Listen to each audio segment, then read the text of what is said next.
Хөхөөс ээжэд хориглох 5 үгүй. Энд домог их үнэн баг байна. Ээж хүүхдээ хөхөөр хоосож байгаа үед юу хийж болохгүй талаар ярилцъя. Энэ сэдв дээр үннээсээ илүү ташаа ойлголт маш их бий. Хязгаарлалт тийм ч олон биш гэсэн хэдий ч байдаг. Тэгэхээр хамгийн ихний үгүй турах зорилготой хоолны дэглэм. Үнэндээ эсрэгээрээ байх ёстой. Хөхөөс ээж илүү их калори зарцуулдаг тул хангалттай шим тэжээлтэй сатгалан хооллох хэрэгтэй. Тэдгээрийн нэг хэсгийг хоолоор дамжуулан авдаг, нөгөө хэсгийг жирэмсэн үед хуримтлагдсан нөөцөөс авдаг. Тиймээс эрүүл олон төрлийн хооллолтын үед хөхөөс ээжүүд биеийнхээ хэлбэрт хурдан ордог. Хоёр дахь үгүй тодсгогч бодис ашигласан эмнэлгийн шинжилгээ, жишээлбэл мөртд. Кит.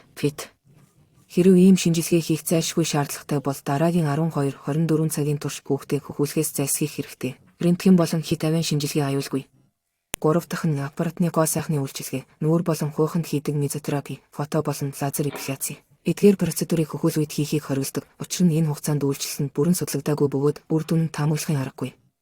4 дахь үгүй спиртэн компресс болон бусад уламжлалт эмчилгээний арга лактостаза. Хөхний эрүүл мэндэд хохирол учруулж мэрэгжилтнүүдэд хандхан дээр. 5 дахь үгүй хөхний сүү багасгахдаа боох арга. Энэ бол хуучирсан бөгөөд аюултай дадал бөгөөд мастит үүсгэж болцсошгүй. Сүүгээ зогсоох өөр аюулгүй аргууд бий. Тэгээд хамгийн сүүлд хатуу архи болон тамхи. Энэ бол хөхөөс ээжэд огтхонч болохгүй зүйл. Эрүүл байж хүүхдээ баяртайгаар хөхүүлээрэй.